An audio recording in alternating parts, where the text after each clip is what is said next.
First of all, Shadow Priest. This is the first one he's asking.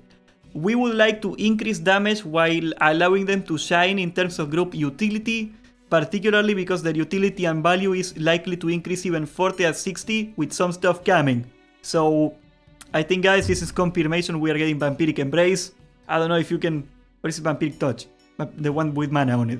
We're getting the Mana Battery Priest. Like that's what he's trying to say here. I mean, let's be honest. What else could they be possibly saying that is going to be so much utility? So I don't think Shadow Priests are going to have an issue getting in raids anymore. I don't think they even need new damage. One thing we also keep coming back to, as well as wanting to restore Mind Flay to having a place in the toolkit. With that in mind, okay, he's asking for suggestions for Mind Flay. Do you think the Shadow Priest needs a buff right now?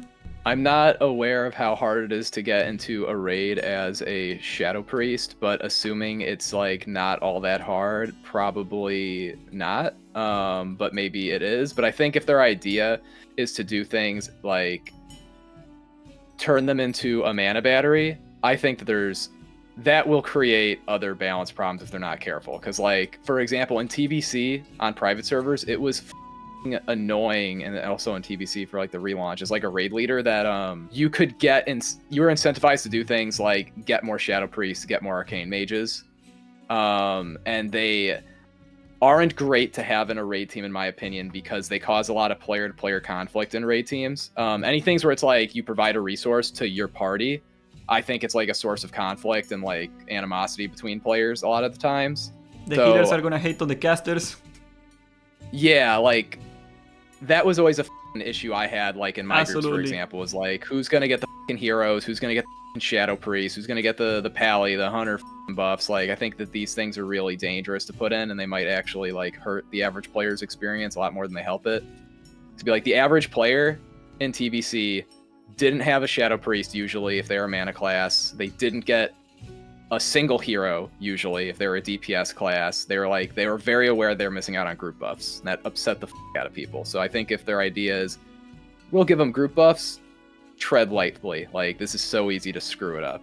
Yeah, I think it'd be better to just let them hit harder and let them be OP in PvP. One thing that is concerning is because they are saying they want to increase damage, and at the same time the thing that I think concerning is if they do the TBC Vampiric Touch, where like 5% of your damage turns into mana, buffing damage has a really unintended insane consequence. And it's like, if the Shadow Priest is doing okay DPS, and it is giving 5% of that DPS in mana, it's not a huge deal. But if he's doing insane DPS, and he's doing 5% of that damage as mana, all of a sudden you need 5 Shadow Priests in your group. Like, what's the meta gonna look like at that point? Like, you put one on the tank group because you got a Warlock tank that's gonna tap like a madman, and you want to put one of those in the... You need one for a Homuncula anyway, like answering your question. Like, Shadow Priests have no, at least in the Horde, they have no issue getting in a raid because like these spells are such a hard thing to get in the Horde because we have no Paladins, and Homuncula is such a valuable ability. Like, you need Homuncula. Like, Shadow Priests are doing great. Like, even if you have Healer Priests that can do Homunculi, they are like, please give me a Shadow Priest. I don't want to run Homunculi. It's just, they are just fine. I just cannot understand. They are just fine. Like, if you're going to do Mana Battery, I think that should be it. Don't give them damage and a Mana Battery. Give them one or the other. Yeah, and PvP is going to be a nightmare too. I think asking players is a bad idea on their part. Because if you ask most players how they think changes should be made, they don't think about it the right way. It's like, changes should be made to like probably expand the player base, or to like make people engage in, or make people have like a deeper experience in the game. And everyone, if you ask them, they're gonna say more DPS, more healing, more mana. Like, everyone has idiot takes because they're like just thinking about like one slice of it. And their class, I'm sure most Shadow Priests were like, I can't wait for TBC, I'm gonna be so good. And then, TBC came and they were mad that they didn't do a ton of DPS, even though they were one of the most in-demand classes in TBC. They were still mad about not doing a bunch of DPS. So it's like, you can't make these classes happy without busting the game. Like, all the hybrids it's like a pill you gotta swallow. You bring insane utility. Like, you can't be insane utility and a top tier DPS, or like insane utility and a tank in a way where people won't take other tanks. Like, for example, like Feral Druids displaced warriors entirely in TBC because they did everything a warrior did and they brought group buffs, and they could there wasn't dual spec, so they were able to And they were DPS tankier as their tank spec.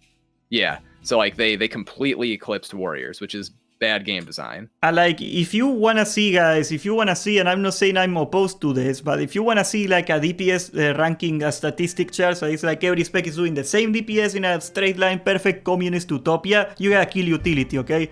That's a retail route. In retail, utility is not a big deal because like all buffs are redundant. Like Wind Fury is not class specific anymore. There's many classes that can bring Wind Fury, for example.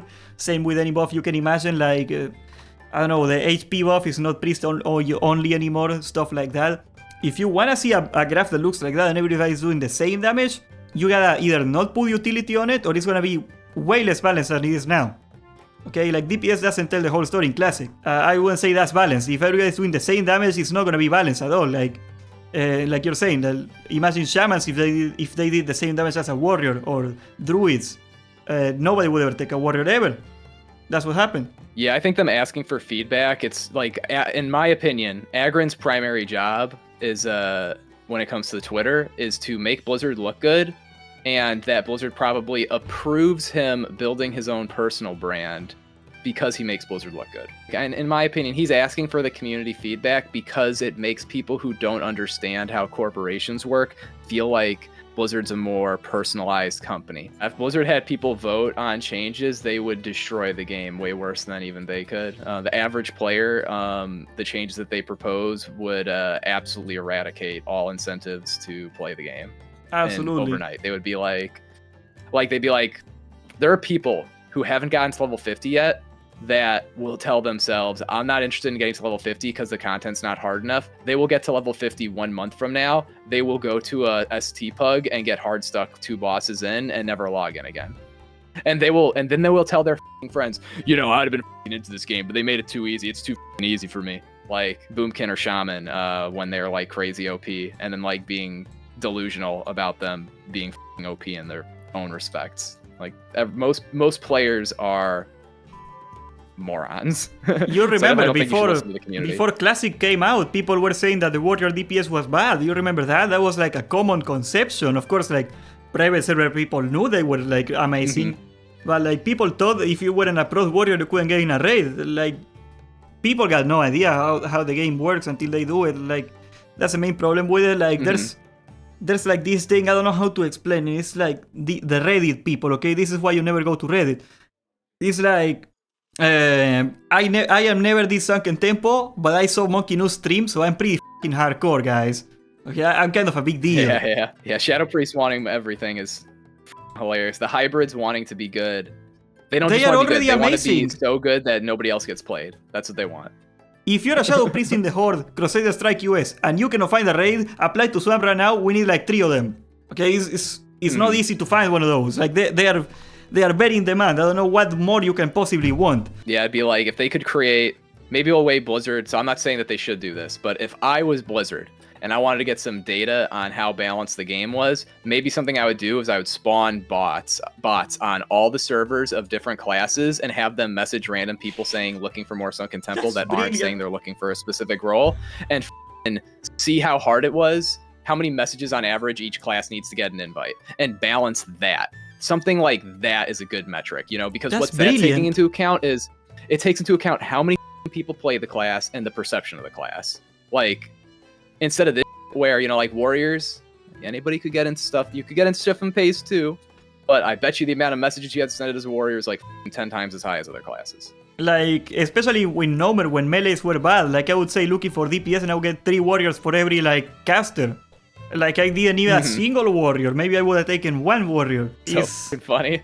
I agree with you. I think that's the best way to measure balance. Like, Druids in Classic maybe had a little bit of a bad rap because, like, Druids were one of the least played classes at level 60, but they also, like, a lot of raid leaders knew that ideally you only have 1. So, like, maybe Druids had a hard time getting into raids, but, like, we all know Frost Mages didn't have a hard time getting into, like, AQ, even though they really shoulda, Or, like, Shadow Priests, like, got into plenty of runs because plenty of pugs would be like, well, we want to fill, if anything, like, it's hard to get, like, 35 warriors, so let's have 6 warlocks. Dude, we got 6 warlocks. I guess we can fit a Shadow Priest. Well, like a Rep Pal, you couldn't take that because they take like 11 debuff slots and do -3 damage. But Classic at level 60 is actually pretty balanced. Like most classes, I bet, had an easy time getting into a raid group. Even though I consider Druids like one of the worst specs in Classic, and I should know because I played one, like you had an easy time getting into raids just because you were a healer.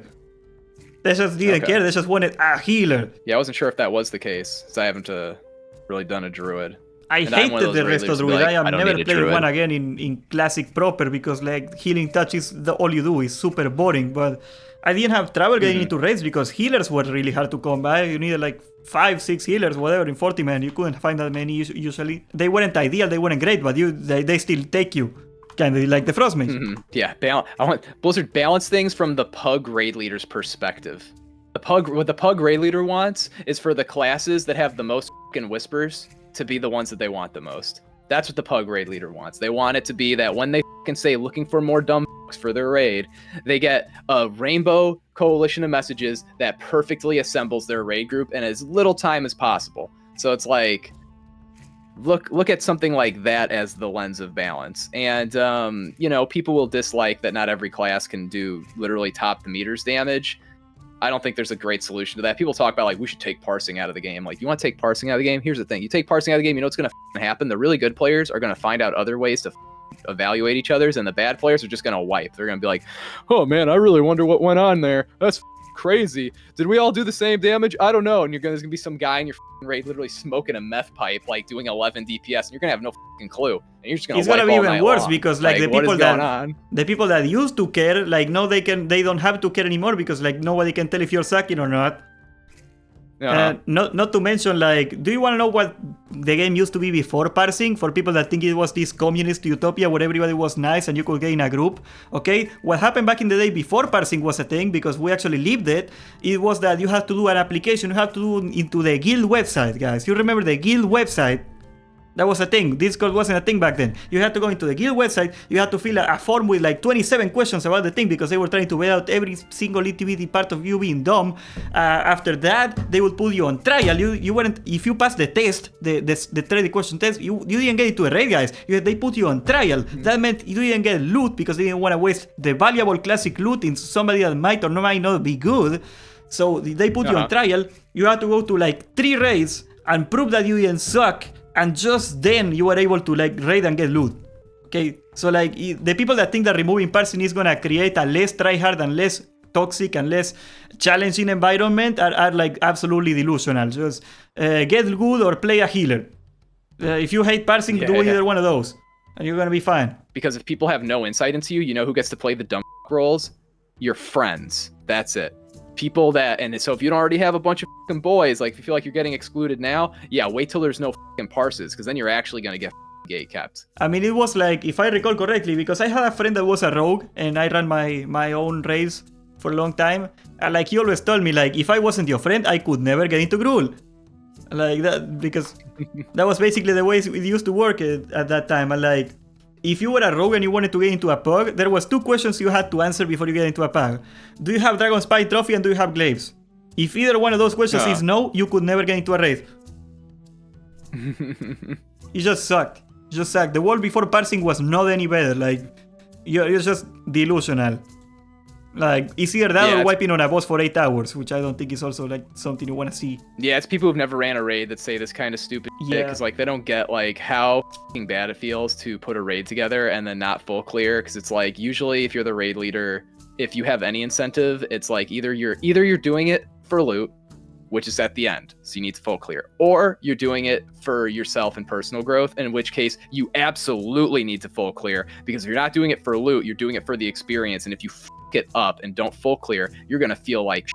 So it's like the psychopath raid leaders, they need to full clear. The sweet soft boy angels, they need to clear even more than the psychopaths. So like the soft boy angels will absolutely tell you to get f***ed if you play non-meta stuff, and the logs existing or not is not gonna help you out, like, at all. Absolutely so it's like, it's such a cringe opinion that people say that there should not be data. Like, you, like, actually you think that, you. It is so gross. Like, what is wrong with people? And it's like anyone who's ever ran a raid group before, like over a protracted period of time, and been responsible for recruiting. Because if you're only the raid leader and you don't do anything else, you can have dumb opinions because you can just do things that are stupid and somebody else will band-aid fix your dumbass mistakes. But if you're responsible for getting people to join your raid group and managing like the in raid, like you will have way better opinions on game balance than full-time employees at Blizzard, than random people who go to raids, even if they're like straight 100 parsers. Like the average person who's like a straight 100 parser that's never ran a raid before has dumb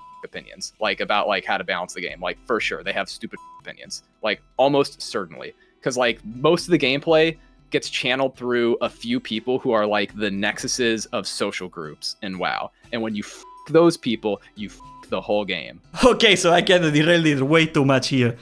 We got the survival hunter here. God. The survival hunter. We know for a lot of melee hunters they want survival to be a thing. I cannot hate on that, that makes sense. It used to be the survival spec.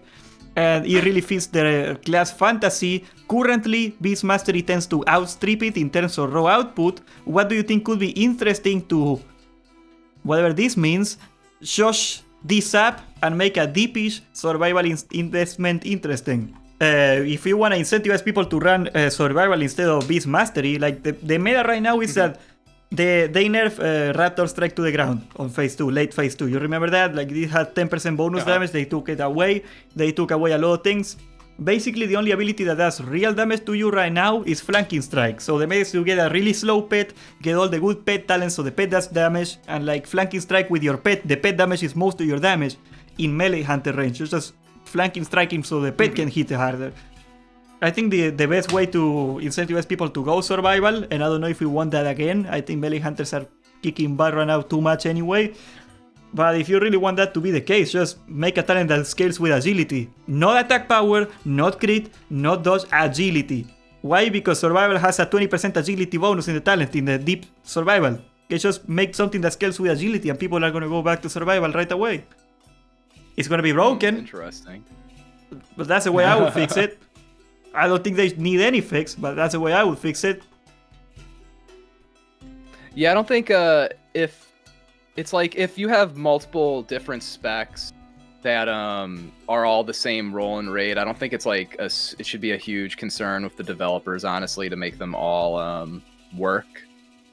So it'd be like with warriors, for example. Like people, this is a meme I've heard people say before. Warrior's a hybrid because you can be a tank or a DPS. Like like not everyone can be a warrior tank. So it's like the DPS being good is like substantial, but I don't think it's a huge deal if like hunters have like 1 or 2 good DPS specs. But yeah, like I don't think it's also that they could just play with like maybe the stat balance and see how the shit works out. Like I kind of think that if they're serious about making this kind of shit work, they would just make really big changes and they'd like maybe identify what's the biggest part of their damage profile, double it. If it's too much, half it. If it's not enough, somewhere between the double and the half. Like do that and like hone in on it really quick, like and make changes every like 4 days. Like as long as you're not like trying to fix stuff by nerfing it, like I don't think anybody would be that mad if it's like, and yeah, well, you know, next week or well this week you really couldn't compete if you didn't have a survival hunter in your group. Like, okay, that kind of happens and they're really rapid with it. Like they could fucking tune quick as hell. They should disorient us with the balance changes. Make so many balance changes, nobody can complain about being broken anymore because they don't know where they are. Like yeah, I don't know about that, but if they're fast, if they're we're really not gonna fast know and what's snappy, anything. Yeah. Just make sure the game's easy too, and probably don't focus on nerfs because that's a way to break the whole keeping the game easy and making it accessible thing. People were so upset when they removed the Scorpion meta, dude. It was so hilarious. Like on our first BFD, like I died in like half the 50% HP of Akumai, a Scorpion picked it up. They killed it. They killed it with the Scorpion attacking the whole time. They're like, yeah, can you go cat next week? I don't think we need you anymore. And I was like, you know what? I think you got a point right here, brother. And people got mad anyway. Like, no matter what you do, if you nerf something, people get mad. Even if it's like super reasonable and like should be expected. We got the Holy Paladin over here. We did you guys a bit dirty but not giving you interesting buttons to press like any other class. Built through a level 60 vanilla lens, Holy is great, but in Season Discovery it leaves a lot to be desired. One thing we have been discussing is a group heal or some sort of proactive heal mechanic for Holy, but I'm interested to hear some concise ideas here. Honestly, I never played a Holy Paladin, so I'm sure you know more about the Paladin than I do. I only play Prot. Yeah, I think Holy Pally, I mean, I haven't checked it since Phase 1. In Phase 1, it was, like, pathetically bad. Like, I don't know what the Blizzard was thinking. I think it'd been pretty easy to, like, healer balance is fucking easy, because if you made all the healers like ridiculously OP, it wouldn't matter that much. Because, for example, if you make all the DPS way too OP, what'll happen is you'll one-shot the bosses. Like, as in, like, literally, like, a single hit, like, one-shot them. If you make all the healers OP, then it's, like, everyone's kind of limited by their globals anyways.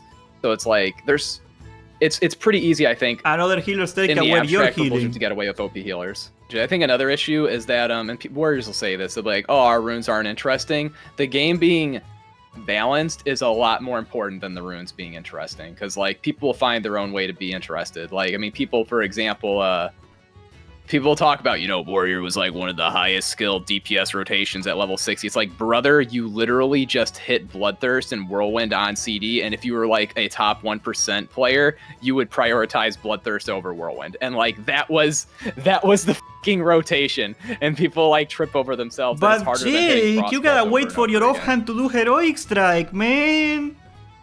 Oh yeah, they say that. No one fucking did that. It's so funny. Like, no one did this offhand canceling getting 100. They're just hitting all their buttons. They have infinite rage. They got tons of gear. It's so funny. Just make it, if people have a good time, easy time getting into raid, and the game is fun, you know, because another way to make it easy to get into raid is you just make it so that way nothing matters. We have Rogue. We have some adjustments coming in the upcoming update, but we are open to ideas for how to make Saber / another sword gameplay compelling. Might simply be a do more damage adjustment that fixes this in the end, but we are interested in a more filthy adjustment ideas too. So they're thinking of just upping the damage on Saber Slash until Rogue's good or something? Basically, like, Dagger Rogue is doing okay. I don't think Dagger Rogues are having much issue doing gaining to raids, because they do good damage, and you need so many sneaking interrupts and stuns in Sunken Temple that, like, it's not... Like, it's one of the rare raids where, like, if you're smart about how you choose your roster, taking a rogue is not a terrible idea. I don't know, just put them an armor penetration ability, that's it. I mean, I guess that, like, with rogues a little different, because they've always had this thing of being dagger or swords. But yeah, they should just crank the damage up on any move and make it so people want to take them to raid. Basically. Absolutely. Like, any move. Pick your move, and crank the dial up, and we're all set.